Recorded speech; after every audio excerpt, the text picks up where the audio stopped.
It's a low maintenance podcast day. Normally, I do a full face of makeup and my hair, and I wear a cute little outfit. I clean my apartment. And today, my apartment is an absolute disaster. I was a total couch and bed potato all day. Oh my goodness. Let me warm up some coffee. Hang on. Hey, so this is actually insane. I think this mug's actually completely relevant. It says, she's a thinker, a doer, a dreamer. She sees possibility everywhere. Yeah, I think that's relevant right now, don't you? So actually, I started my day by seeing a new therapist, and it went really well. So I actually was seeing the same therapist for the past 7 years, and back in April, she ended her private practice very abruptly. Like I said, I was seeing her for 7 years. All of a sudden, I get this message from her. And then a few days later, I had my last appointment and it was done. I think you can imagine how devastating and disruptive that was to my life. This was someone that I was consistently seeing for a long time. She was a source of validation and comfort and someone I looked to for advice and problem solving skills. She was massively influential in my ability to cope with my anxiety. While I was seeing her, I got on medication for the first time, which has drastically improved my quality of life. She helped me with the grief of losing my mother. She helped me set boundaries with family. She's played a huge role in who I've become as an adult. And so to end the private practice with her was not only devastating for me, but the way it happened so quickly was also super triggering. And so understandably, I've taken a break from therapy since then. So this happened back in April. It's now November, and I just now today for the first time saw a new therapist. And I have to say, as far as first appointment goes, it went super, super well. It's a man, and I was weary of that at first. Now, keep in mind, this was a therapist that was referred to me by my previous counselor, but I don't like seeing male doctors. I was very nervous about seeing a male therapist. I did see a male therapist at one point in my life, and it wasn't terrible, but it wasn't great. I just noticed a massive difference in my comfortability talking about my life to a man versus a woman. And I have to say, I'm open to seeing a male therapist within certain parameters, so I'll let you know how it went. So, like, the first meeting with, like, any therapist is usually just some kind of diagnostics, right? Where they're just giving you an assessment and asking you a ton of questions to get background about you. And a lot of it are questions that they're, like, obligated to ask for insurance reasons, you know what I mean? And so we went through all of these questions. It basically took the whole hour. I did explain a little bit anecdotally about me and what I'm looking for in therapy. He explained some of his background. And just like, he explained his style. And something that I noticed that's different about his style versus my previous counselor is that he talks about how he's very solution oriented as a therapist. How in therapy, it can often be the case that you'll just ramble and talk for an hour about, let's say, your anxiety, but then, okay, what actions or what steps are you actually taking to improve? And so he says that he takes a very solution-based, structured approach to his therapy. And I have to say that's very different from my previous therapist, who had a much more casual vibe in terms of stream of consciousness, letting the conversations be about anything and everything. It's not like we didn't have solutions in what we talked about, but there were some conversations where we talked for a whole hour and we didn't talk about anything other than just how we're feeling. You know what I'm saying? And so I think it'll be a good thing to experience a different kind of therapy. And don't get me wrong, this guy was very casual, but I can just tell that he takes a more structured approach to how he actually runs the sessions themselves, which, again, I'm open to trying out and seeing if that's better for me. Also, he has a strong background in financial social work, which I told him I think will be a huge part of my therapy because finances are the area of my life that I've never quite been able to get a positive handle on. And I did talk to him about how I do think I have some kind of cognitive disability when it comes to processing numbers. And because it's so cognitively difficult for me to process numbers, I have a lot of anxiety about it, where I just completely shut down when it comes to managing a budget or looking at my finances. And so I really could use some coaching in that aspect. And so I'm really looking forward to that. He also talked about how he has a background in helping people get better sleep, which that would be really important for me.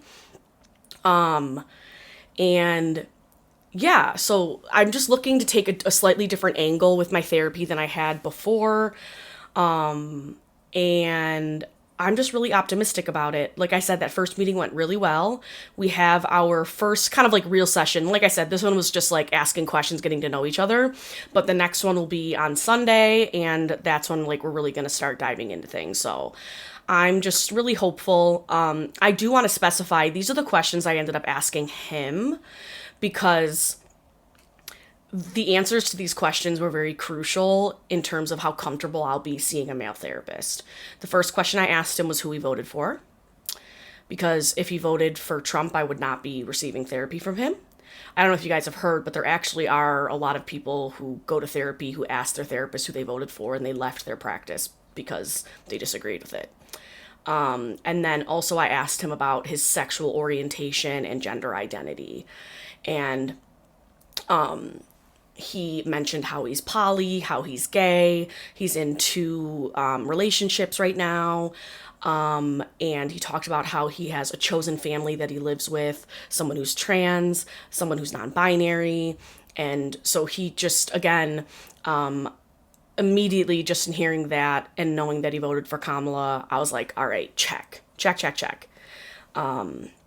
So that was really important to me. So I'm just sharing that because whatever those deal breakers are for you, or whatever is really important for you and a therapist, don't be afraid to ask that right from the beginning, because we all know a part of finding therapy in a way that works for us is finding someone we feel comfortable around. And I was just being upfront and honest about the fact that I would not have felt comfortable with, let's say, a straight white guy who voted for Trump. I would not even remotely feel comfortable receiving therapy from that person. And so, yeah. So I'm just really pleased with how the first session went, and I'm looking forward to seeing where it goes. And I can totally, to whatever extent I'm comfortable, share how that's going on here. I am someone who processes things by talking about them out loud. And so I'm like the perfect candidate for therapy. I honestly can't even process things until I've talked about them out loud. And so I'm just really excited to see new parts of myself that I can improve upon in going to therapy with him. So there's that update about my life. I'm continuing not to date right now. As I'm saying this, it reminds me, I think I'm going to delete the apps or like put on the away message or whatever, because I have no desire to date right now. I'm noticing that I just have this like hostility towards the world. One of the questions this therapist today asked me about was to what extent I feel unsafe in my everyday life or on guard, and if I've experienced a heightened sense of that lately. And I told him ever since the election I have felt differently out in public. I find that I'm a little bit more hypervigilant about who's around me. I find my mind wandering to think who voted for who. And why was I bringing that up? I don't remember. This is what happens when you do stream of consciousness. I was talking about... dating updates. Okay. So yeah, what I'm finding is that when I'm out now and there's a guy talking to me or flirting with me, I asked them straight up who they voted for. It literally happened the other day. This guy was flirting with me, and I said, "Who'd you vote for?" And he's like, "Well, that's private." And I was like, "Oh, so Trump?" And then he did say yes, that he did vote for Trump. And I said, "Okay, this conversation is done. I'm not speaking to you anymore." And I I know not everyone's going to agree with me on having that stance. I'm doing that as a little bit of self-preservation because I just know that I'm not in a mentally good headspace. Just the thought of speaking with someone who cares more about the price of their eggs than they do about human beings' bodily autonomy, that just I can't reconcile, and it actually makes me very emotional. And I'm just honestly, I'm concerned about my own ability to control my anger in those situations. So my way of protecting myself and someone else from that is just to not engage. And so I would just rather know. And by the way, this is not like I'm running up to everyone on the streets, who'd you vote for, who'd you vote for? It's just if there is someone flirting with me, I am going to ask that question. And in the same way, when I do get back into dating again, that is going to be one of the first questions I ask on a dating app. So, yeah. So that's my update about dating. I still have no desire to do it as of right now. My mental headspace is focused on so many other things. So I actually really do want to hit the ground running and really start working on my children's book again. For those that aren't familiar, I've teased a little bit months back about a children's book that I want to write. And what happened after the election, one of the positive ways I coped with my emotional reaction to it was I poured myself into my computer to illustrate this book. I did it obsessively. And I actually have some regrets that I didn't record myself as I was building it. But it's okay. I still have a lot of work to do on it, so I can record myself then, because I really just want to share the process with people. And so that was one of the positive coping mechanisms I used to deal with how I was feeling at the time. And I actually have been in touch with a children's book publishing company, like a small boutique company in Buffalo that's also owned by a former teacher. And I've been in contact with her for a while now, and we finally had a meeting set up to get the ball rolling, get a contract started, and really get this moving. But unfortunately, she had a family emergency, and so she's not able to accept new clients at the moment. So that was disappointing. But of course, I completely understand. And that means that I'm going to pivot and probably go the self-publishing route. I may reach out to some publishers and see. My only concern about that is I know that a lot of publishers don't give you as much free reign over the illustration or editing process at times. And so I am kind of leaning towards the self-publishing route just because I am planning on writing and illustrating it all completely myself. So we'll see, but I definitely want to start sharing more of that process online as a way of honestly just holding myself accountable to keep working on it too. Because the thing that I refuse to do right now is be complacent. I'm feeling this strong energy in my body to just keep doing stuff, whether it's going to the library, reading. It was amazing. I was able to raise $500 via Cameo that I'm now donating to this place called Burning Books. They're a bookstore in Buffalo that exclusively carries social justice related texts. They're also an event space for advocacy groups in Buffalo. And so basically they're doing all these wonderful things in the Buffalo community, and they had a GoFundMe to expand their space. And so I raised this money over the past week, which is wonderful. If anyone listening right now, if you purchased a Cameo, thank you so much. I really appreciate it, and I know it's going to go to something that really is going to positively impact the Buffalo community and already has. So I just love that. This week I have a few ideas I'm toying around with. My sister recently sent me some resources for reaching out to your representatives to advocate for certain things, so I might dabble in that. Another thing that I want to do is I I don't remember what the documentary is called, but there was this documentary on Netflix about social media, and there's this organization that is lobbying to get better protections and laws in place to protect people's data, to protect from bullying and harassment, things like that. And I've recently become very passionate about it as my platform continues to grow, because obviously, the more your platform reaches people, the more criticism you receive. And so I'm definitely now becoming really passionate about how mental health affects creators and how easy it is for people to be nameless, faceless trolls online, and how detrimental that can be for people's mental health. Especially right now, I know that one of my best friends who's a therapist, she was telling me that the crisis hotline has been like through the roof with people calling in. And so I'm just very acutely aware of the mental health needs that exist currently. And so that's on the forefront of my mind too. So yeah, I'm trying to think of what other updates I have. My apartment is so bad, guys. Like, I've mentioned this, I think, in TikToks before, but I take an SSRI mainly to manage my anxiety.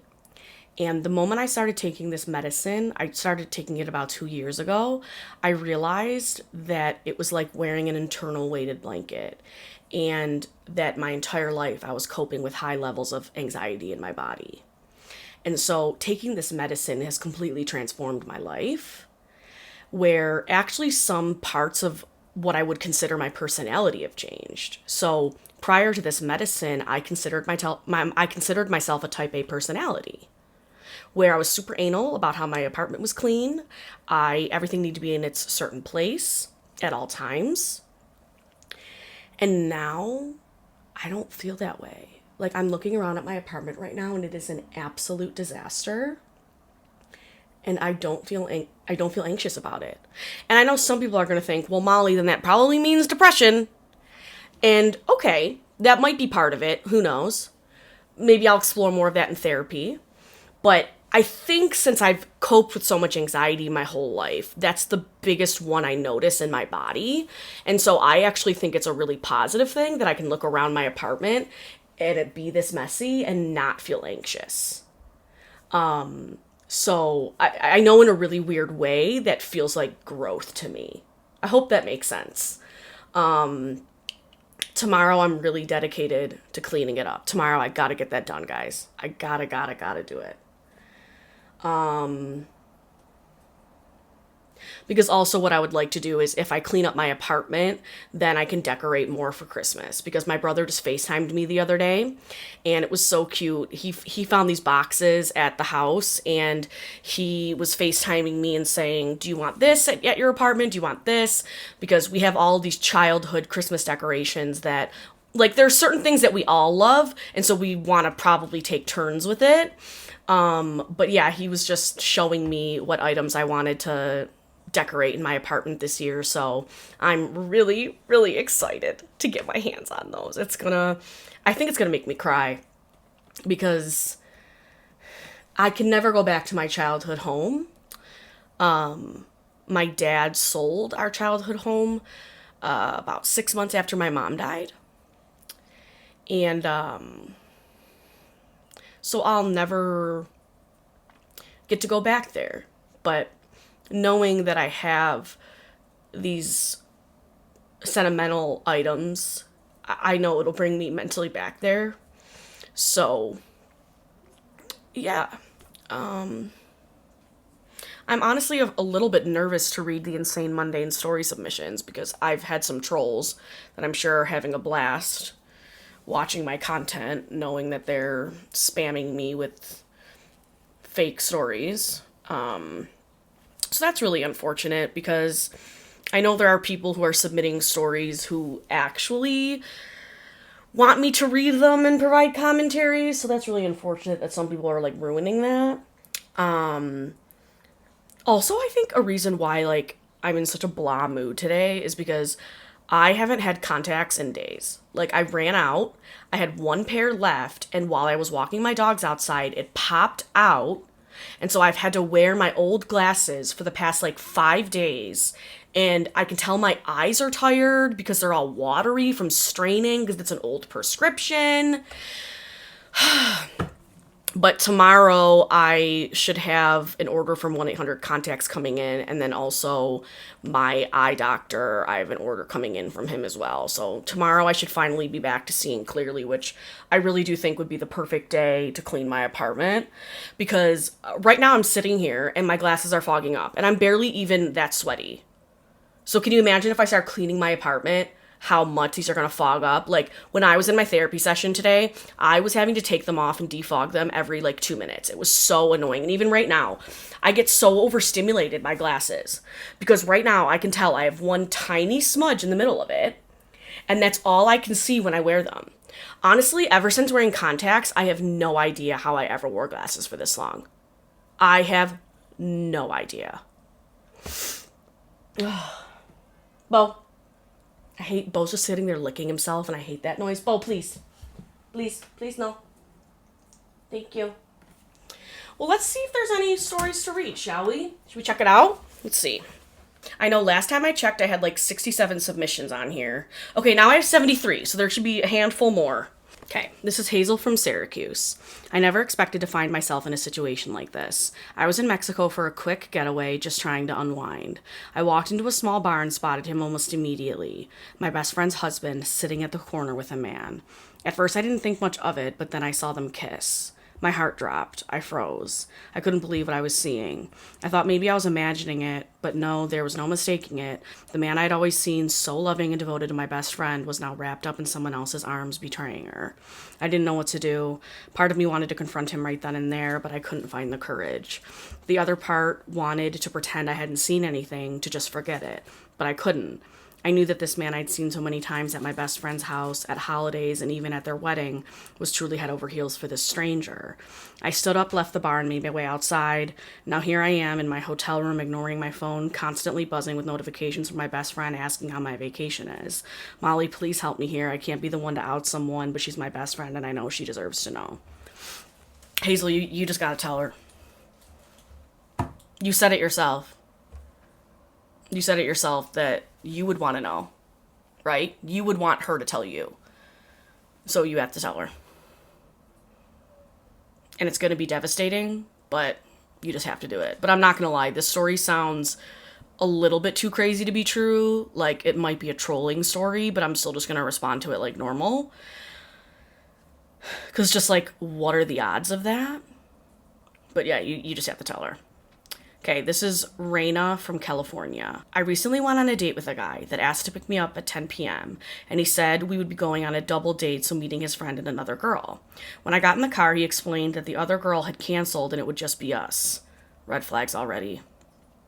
He then proceeded to mansplain the entire night about how the way I had other girls present ourselves on Hinge and Instagram is never going to help us get what we want because we are showing too much of ourselves. He kept saying, I know you posted that picture for validation and not just because you liked it, and other disgusting things along those lines. Ew.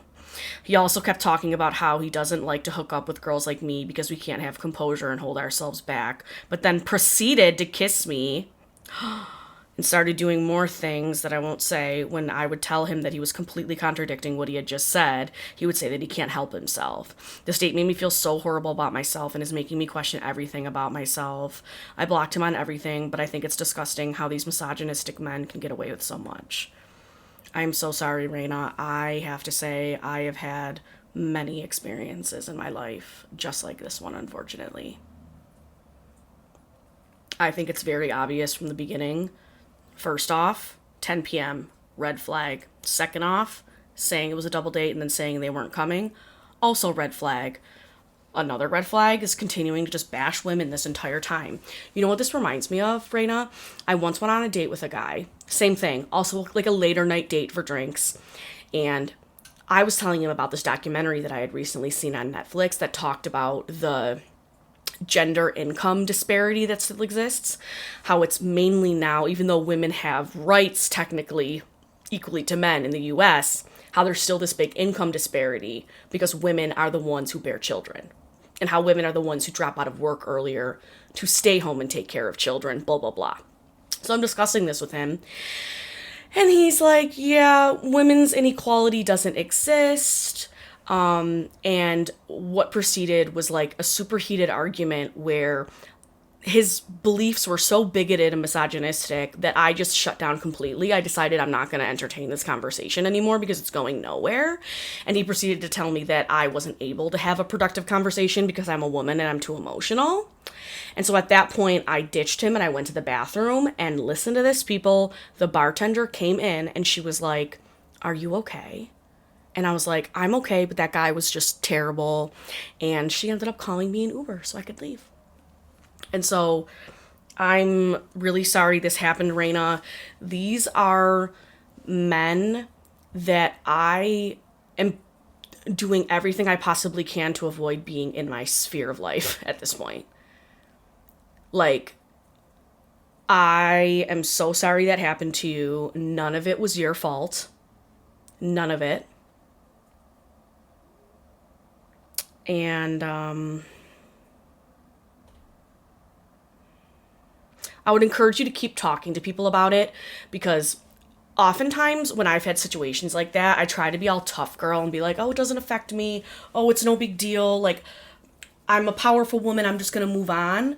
But then what I found is in situations like that is the wounds just got bigger and bigger, and it would like manifest in other ways in other dating experiences.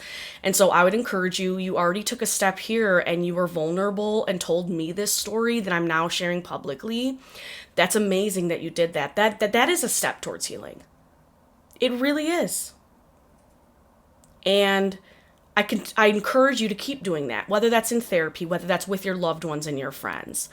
Process it out loud, because that's going to help you process what you experienced and heal, so that you can continue to love yourself, and whether that means continuing to put yourself out there to date and have positive experiences, so be it.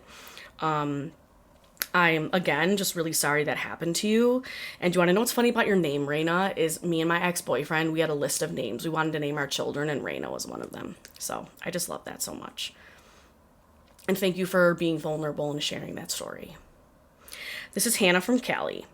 I used to work at this local coffee shop, and every night I would close by myself. Our dumpster was a ways off, and it would be really dark, so I would throw my trash in a closer one that belonged to another business. Well, one day the owner of the other business comes in and says we have to stop putting our trash in his dumpster. My manager and him start bickering because he said we don't use theirs, and I have to confess it was me. I apologize to the guy and I tell him why I did what I did, and he says no worries, it's okay. He leaves, but I thought he was really cute. So I go to his business the next week, and I end up finding him, and I ask him to dinner. Ooh, bold. Love that, Hannah. We got out, and it's amazing. We go to his house, and I spend the night, and him and I click instantly. We spend days just in bed, telling each other everything. Everything is perfect until one of the nights I tell him something really vulnerable about me wanting to be happy and what I want in life. He seemed so uninterested and bored, and told me the next day he had to get up early for work. The vibe instantly changed, and I called him out on it, and he got so defensive and weird. It was like this fairy tale sequence until it wasn't, and then it was just strange. We went to bed, and the next day he went to work, and I ended up leaving and going home. I quit my job at the coffee shop, and I've never seen him since. Aw, Hannah, I'm sorry. Okay. Also, this to me just sounds like a guy that is not emotionally mature. Like, the moment you got deep and emotional, he ran for the hills. That is someone who's avoiding commitment. That's someone who's avoiding being vulnerable. That is someone who's not ready for a deep connection. That's probably someone that's emotionally stunted in some sort of way, which you are obviously not, Hannah, because you were able to make a connection with someone and want to open up to them. It's obvious that he wasn't that person. And again, whenever I hear these stories, it reminds me of things I've experienced. So I once was dating a guy, And we had been seeing each other casually for a bit. And one day we were hanging out, and I knew this guy also had a mother that had passed away. And so my mom had passed away too. And so I kind of opened up the conversation to talk about it. And I don't remember exactly. I think it was something we were watching on TV where someone was giving a eulogy, and that's how it came up, because I gave my mom's eulogy. So I remember I turned to him and I was like, did you ever speak at your mom's funeral? I was like, I gave my mom's eulogy. And he was like, no, I didn't. And like the conversation just ended. He didn't like elaborate. We didn't talk about anything else. And I'm like, I was a little disappointed just because I felt like that was a missed opportunity for connection. Like, I'm not telling him he needs to trauma dump on me, but we were watching something, it reminded me of something, and I was willing to open up about it. You know what I mean? And so the fact that he wasn't, that was a sign to me that he wasn't looking for something serious. And lo and behold, he wasn't looking for something serious. So I think something to remind ourselves is that connection is not everything.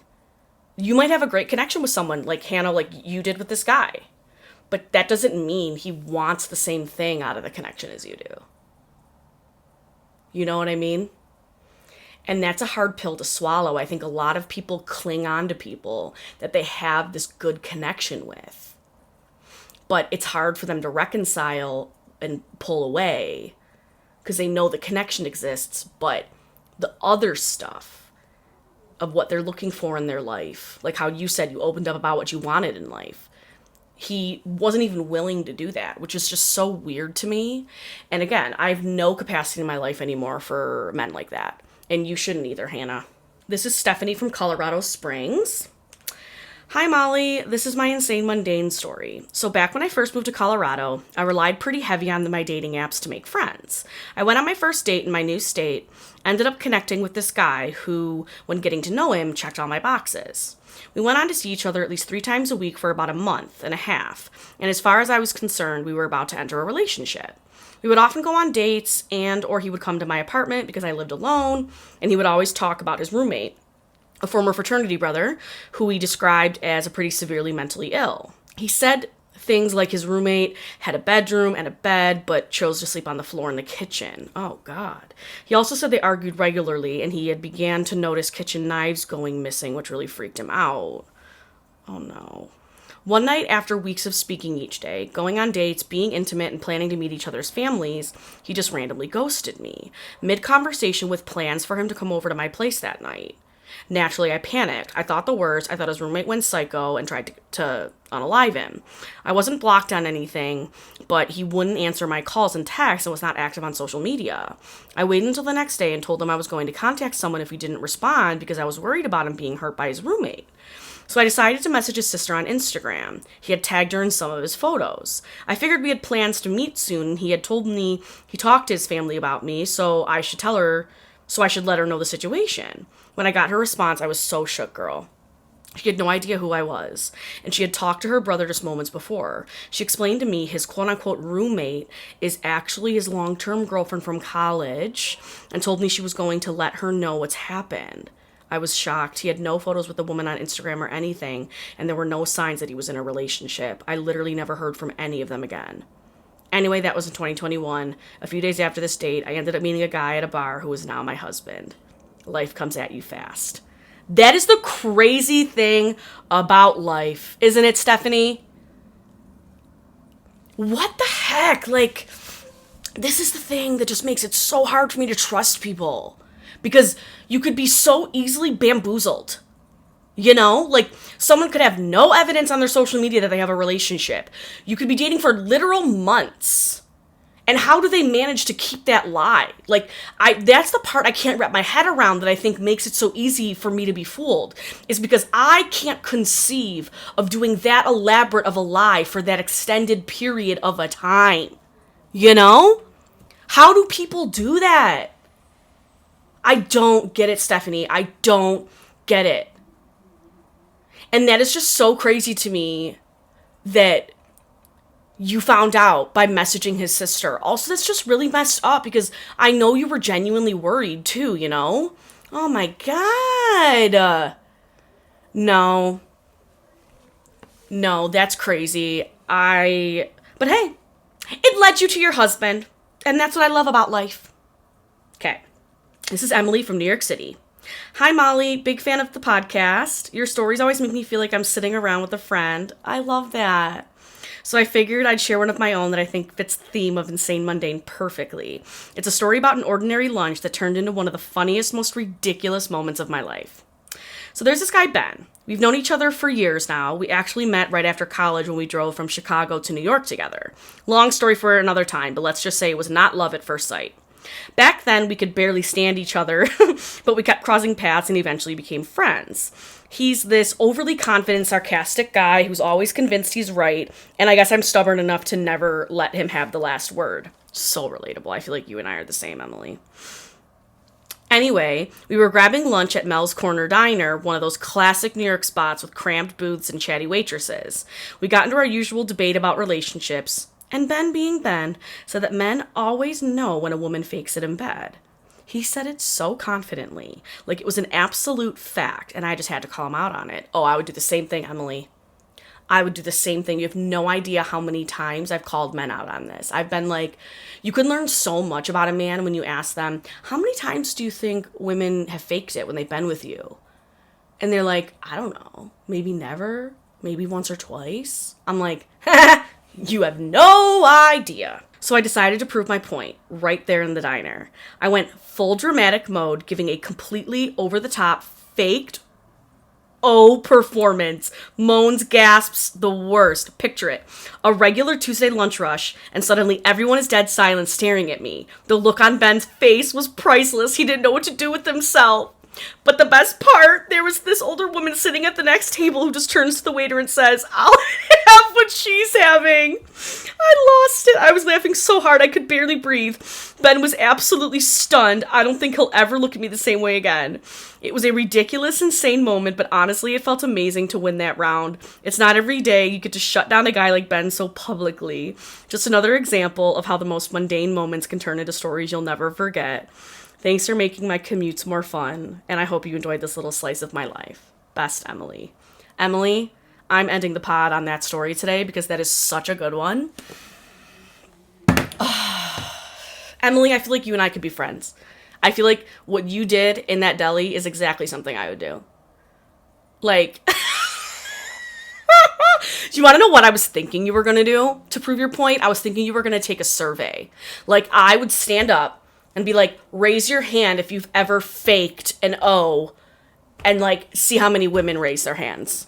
Because honestly, I think it is such BS.